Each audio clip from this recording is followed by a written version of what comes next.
പിതാവിനും പുത്രനും പരിശുദ്ധാത്മാവിനും സ്തുതി.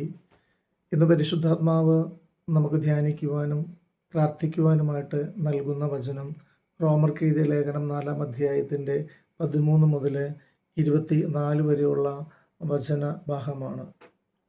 അവിടെ നമുക്ക് വായിക്കുമ്പോൾ ഇങ്ങനെ കാണുവാൻ സാധിക്കും: ലോകത്തിൻ്റെ അവകാശിയാകും എന്ന വാഗ്ദാനം അബ്രാഹാത്തിനോ അവൻ്റെ സന്തതിക്കോ ലഭിച്ചത് നിയമത്തിലൂടെയല്ല, വിശ്വാസത്തിൻ്റെ നീതിയിലൂടെയാണ്. നിയമത്തെ ആശ്രയിക്കുന്നവർക്കാണ് അവകാശമെങ്കിൽ വിശ്വാസം നിരർത്ഥവും വാഗ്ദാനം നിഷ്ഫലവുമായി തീരും. എന്തെന്നാൽ നിയമം ക്രോധത്തിന് ഹേതുവാണ്, നിയമമില്ലാത്തിടത്ത് ലംഘനമില്ല. അതിനാൽ വാഗ്ദാനം നൽകപ്പെട്ടത് വിശ്വാസത്തിൻ്റെ അടിസ്ഥാനത്തിലാണ്. അത് ഒരു ദാനമായിരിക്കുന്നതിനും അങ്ങനെ അബ്രാഹത്തിൻ്റെ എല്ലാ സന്തതിക്കും, നിയമം ലഭിച്ച സന്തതിക്ക് മാത്രമല്ല, അബ്രാഹത്തിൻ്റെ വിശ്വാസത്തിൽ പങ്കുചേരുന്ന സന്തതിക്കും ലഭിക്കുമെന്ന് ഉറപ്പുണ്ടായിരിക്കുന്നതിനും വേണ്ടിയാണ്. അവൻ നമ്മളെല്ലാവരുടെയും പിതാവാണ്. ഞാൻ നിന്നെ അനേക ജനതകളുടെ പിതാവാക്കിയിരിക്കുന്നു എന്ന് എഴുതിയിരിക്കുന്നുവല്ലോ. മരിച്ചവർക്കും ജീവനും ഇല്ലാത്തവയ്ക്ക് അസ്തിത്വവും നൽകുന്നവൻ്റെ മുമ്പിൽ അവൻ വിശ്വാസമർപ്പിച്ച ദൈവത്തിൻ്റെ സന്നിധിയിൽ ഉറപ്പുള്ളതായിരുന്നു ഈ വാഗ്ദാനം. നിന്റെ സന്തതി ഇപ്രകാരമായിരിക്കും എന്ന് പറയപ്പെട്ടിരുന്നതനുസരിച്ച് താൻ അനേക ജനതകളുടെ പിതാവാകും എന്ന് പ്രതീക്ഷയ്ക്ക് സാധ്യത ഇല്ലാതിരുന്നിട്ടും പ്രതീക്ഷയോടെ അവൻ വിശ്വസിച്ചു. 100 വയസ്സായ തൻ്റെ ശരീരം മൃതപ്രായമായിരിക്കുന്നു എന്നും സാറയുടെ ഉദരം വന്യമാണെന്നും അറിയാമായിരുന്നിട്ടും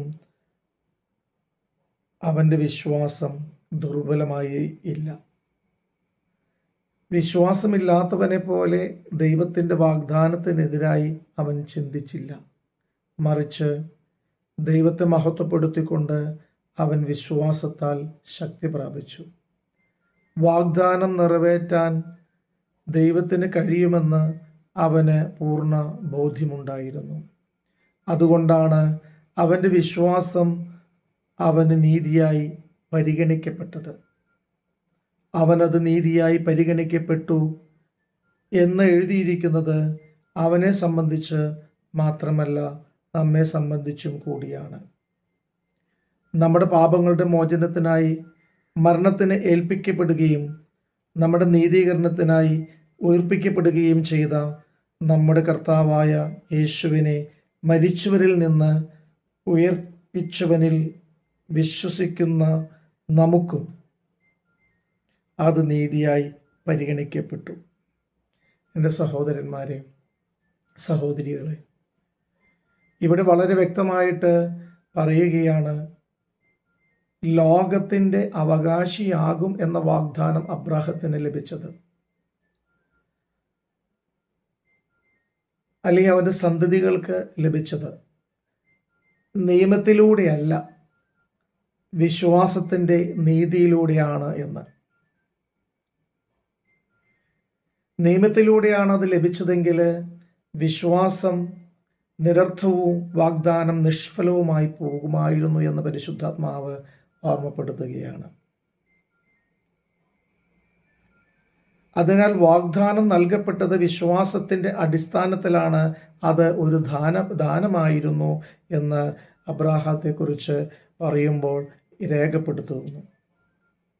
അത് അബ്രാഹത്തിന് നിയമം വഴി ലഭിച്ച സന്തതികൾക്ക് മാത്രമല്ല, അബ്രാഹത്തിൻ്റെ വിശ്വാസത്തിൽ പങ്കുചേരുന്ന എല്ലാവർക്കും ലഭിക്കേണ്ടതിന് വേണ്ടിയാണ് അങ്ങനെ സംഭവിച്ചത്.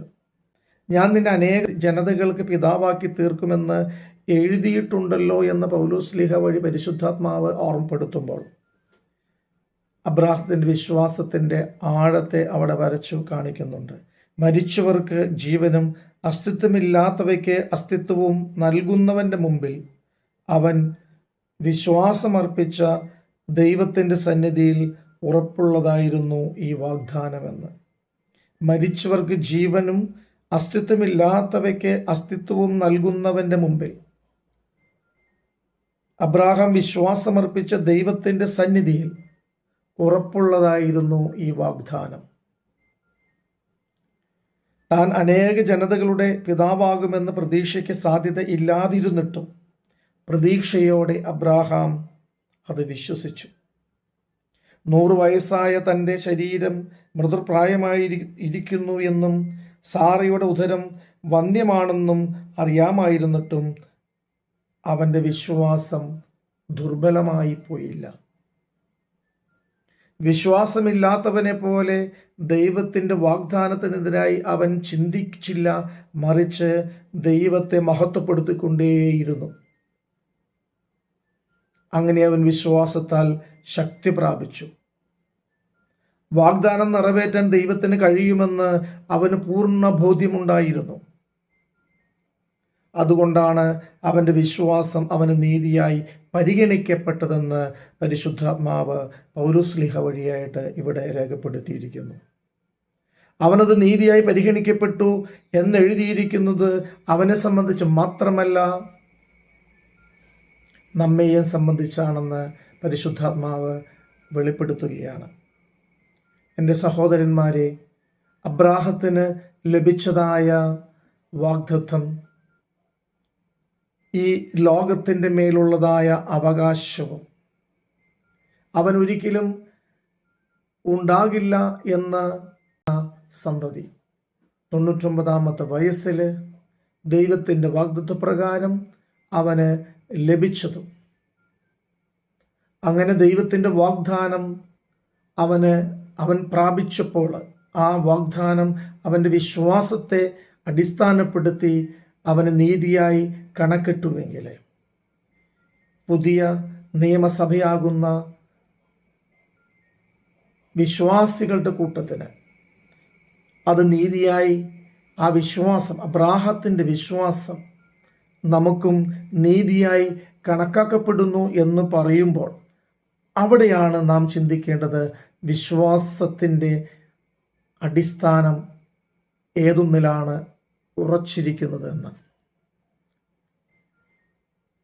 അബ്രാഹാം ദൈവത്തിൽ വിശ്വസിച്ചു.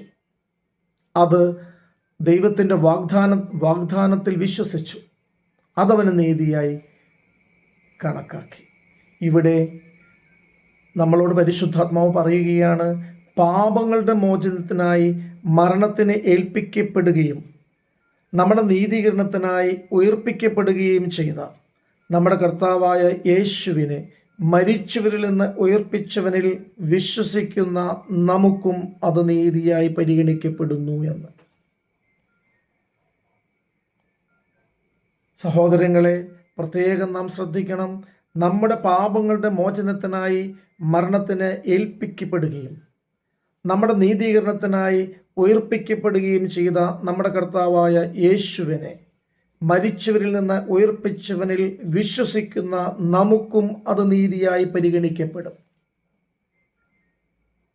കർത്താവായ യേശു ക്രിസ്തുവിൽ വിശ്വസിക്കുന്നത് വഴി, യേശു കർത്താവാണെന്ന് വിശ്വസിക്കുന്നത് വഴി, അവനെ മരിച്ചവരുടെ ഇടയിൽ നിന്ന് പിതാവാം ദൈവം ഉയർപ്പിച്ചു എന്ന് വിശ്വസിക്കുകയും ഏറ്റുപറയുകയും ചെയ്യുന്നത് വഴി നാമും അബ്രാഹത്തിൻ്റെ വിശ്വാസത്തോട് ചേർന്ന് വരികയും അബ്രാഹത്തിൻ്റെ വിശ്വാസത്തെ എങ്ങനെ ദൈവം നീതീകരിച്ചുവോ അതുപോലെ നമ്മുടെ വിശ്വാസത്തെയും നീതീകരിക്കുന്നു എന്ന് ഇവിടെ രേഖപ്പെടുത്തുകയാണ്. അബ്രാഹത്തിന് ഈ ലോകത്തിൻ്റെ മേൽ ആണ് അവകാശവും ജനതകളുടെ പിതാവ് എന്ന പേരും അനേകായിരം മക്കള്, ജനതകൾ അവന് ലഭിക്കുമെന്നൊക്കെയുമുള്ളതായ വാഗ്ദാനമായിരുന്നു പിതാവാം ദൈവത്തിൽ നിന്ന് ലഭിച്ചതെങ്കിൽ, ഇവിടെ കർത്താവായ യേശു ക്രിസ്തു വഴി നമുക്ക് ലഭിക്കുന്നത് നിത്യജീവന്റെ അവകാശമെന്ന വാഗ്ദാനമാണ്. അബ്രാഹത്തിന് ലഭിച്ച വാഗ്ദാനത്തിൻ്റെ ഉറപ്പിനായിട്ട് പരിച്ഛേദന എന്ന കർമ്മം അവൻ അടയാളമായി നൽകിയെങ്കിൽ ഇവിടെ യേശു കർത്താവ് വഴിയായിട്ട് നമുക്ക് ലഭിക്കുന്നതായ നിത്യജീവൻ്റെ അവകാശത്തിൻ്റെ ഉറപ്പിനായിട്ട് പരിശുദ്ധാത്മാവെന്ന വാഗ്ദാനം, പരിശുദ്ധാത്മാവിലുള്ള മുദ്രണം നമുക്ക് എന്നേക്കുമായി പിതാവിൽ നിന്ന് ലഭിക്കുകയാണ് ചെയ്തിരിക്കുന്നത്. അതുകൊണ്ട് എൻ്റെ സഹോദരന്മാരെ, സഹോദരിമാരെ, നമുക്ക് ലഭിച്ചിരിക്കുന്നതായ വലിയ അനുഗ്രഹം, നമുക്ക് ലഭിച്ചതായ വലിയ വാഗ്ദാനം എന്തെന്ന് തിരിച്ചറിഞ്ഞുകൊണ്ട് നാം ദൈവത്തെ മഹത്വപ്പെടുത്തണം. അബ്രാഹാം പിതാവ് എങ്ങനെ നീതീകരിക്കപ്പെട്ടുവോ, നാം എല്ലാവരും അബ്രാഹാം പിതാവിൻ്റെ മക്കളായി എങ്ങനെ മാറുമെന്ന് പരിശുദ്ധാത്മാവ് ബോധ്യപ്പെടുത്തുന്നുവോ, അതിനേക്കാൾ ഉപരിയായി സ്വർഗത്തിലെ പിതാവിൻ്റെ മക്കളായി തീരുവാൻ, നിത്യജീവൻ്റെ അവകാശികളായി തീരുവാൻ തക്കവണ്ണം ഉള്ള വലിയ വാഗ്ദാനമാണ് യേശു കർത്താവ് വഴിയായിട്ട് നമുക്ക് നൽകപ്പെട്ടിരിക്കുന്നത്. അതിൻ്റെ അടയാളമായിട്ടാണ് പരിശുദ്ധാത്മാവിനെ നമുക്ക് ദൈവം നൽകിയിരിക്കുന്നത്. അതുകൊണ്ട് നമ്മുടെ വിശ്വാസത്തിൽ നമുക്ക് മുറുകെ പിടിക്കാം. നമുക്ക് നൽകപ്പെട്ടിരിക്കുന്ന വാഗ്ദത്തം അത് നിറവേറുക തന്നെ ചെയ്യുമെന്ന് നമുക്ക് ഉറച്ചു വിശ്വസിക്കാം. അബ്രാഹത്തിന് മൃതപ്രായമായിരിക്കുമ്പോഴും സന്തതിയെ ലഭിച്ചുവെങ്കിൽ, ഏതൊരു നിർജീവ അവസ്ഥയിലാണെങ്കിൽ പോലും നമുക്ക് നൽകപ്പെട്ടിരിക്കുന്ന വാഗ്ദത്തം അത് തന്നവൻ വിശ്വസ്തനാണെന്ന് തിരിച്ചറിഞ്ഞുകൊണ്ട് അത് കർത്താവായ യേശു ക്രിസ്തു വഴി നമുക്ക് തീർച്ചയായും ലഭിക്കുമെന്ന് വിശ്വസിച്ചുകൊണ്ട് നമ്മുടെ ഈ ജീവിതം നമുക്ക് നയിക്കുവാൻ, മുന്നോട്ട് കൊണ്ടുപോകുവാൻ സാധിക്കണം. അതാണ് വിശ്വാസത്തിൻ്റെ അടിസ്ഥാനം. യേശു കർത്താവിലുള്ള വിശ്വാസം. വിളിച്ചവൻ വിശ്വസ്തനാണ്. അബ്രാഹാമിനെ വിളിച്ചവൻ വിശ്വസ്തനായിരുന്നു. നമ്മെ കർത്താവ് യേശു ക്രിസ്തു വഴി വിളിക്കുന്നവൻ വിശ്വസ്തനാണ്. വിളിച്ചവൻ, വാഗ്ദത്തം പറഞ്ഞവൻ വാക്കുമാറാത്തവനാണ്. അതുകൊണ്ട് എൻ്റെ സഹോദരന്മാരെ, സഹോദരിമാരെ, നമുക്ക് ലഭിച്ചിരിക്കുന്നതായ ഈ വലിയ ദാനത്തെക്കുറിച്ച് അഭിമാനമുള്ളവരായി മാറിക്കൊണ്ട് ഒരിക്കലും ചഞ്ചലപ്പെടാതെ വിശ്വാസത്തിൽ ഉറച്ചു മുന്നേറുവാൻ നമ്മുടെ കർത്താവ് പറഞ്ഞിരിക്കുന്ന എല്ലാ കാര്യങ്ങളും, പിതാവാം ദൈവത്തിൻ്റെ സകല വാഗ്ദാനങ്ങളും യേശു ക്രിസ്തുവിൽ അതെ അതെ എന്ന് തന്നെയാണെന്നുള്ള ഉറച്ച വിശ്വാസത്തിൽ മുന്നേറുവാൻ നമുക്ക് സാധിക്കണം. ആ വിശ്വാസം നിന്നുകൊണ്ട് അനേകരും നമുക്ക് കർത്താവിൻ്റെ അടുക്കിലേക്ക് കൂട്ടിച്ചേർക്കുവാൻ, വീണുപോയവരെ, തകർന്നു പോയവരെ, വിശ്വാസത്തിൽ വ്യതിചലിച്ചു പോയവരെ വീണ്ടും ജ്വലിപ്പിച്ചു കൊണ്ടുവരുവാൻ നമുക്ക് സാധിക്കുകയും നമ്മൾ പരിശുദ്ധാത്മാവിന് അതിന് ഇടകൊടുക്കുകയും ചെയ്യുവാൻ നമുക്ക് എല്ലാവർക്കും സാധിക്കട്ടെ എന്ന് പ്രാർത്ഥിച്ചുകൊണ്ട്, സർവശക്തനായ ദൈവത്തിൻ്റെ നാമം മാത്രം മഹത്വപ്പെടട്ടെ എന്ന് പ്രാർത്ഥിച്ചുകൊണ്ട് നിർത്തുന്നു. സർവശക്തനായ ദൈവം നമ്മളെല്ലാവരെയും അനുഗ്രഹിക്കുമാറാകട്ടെ. ആമേൻ.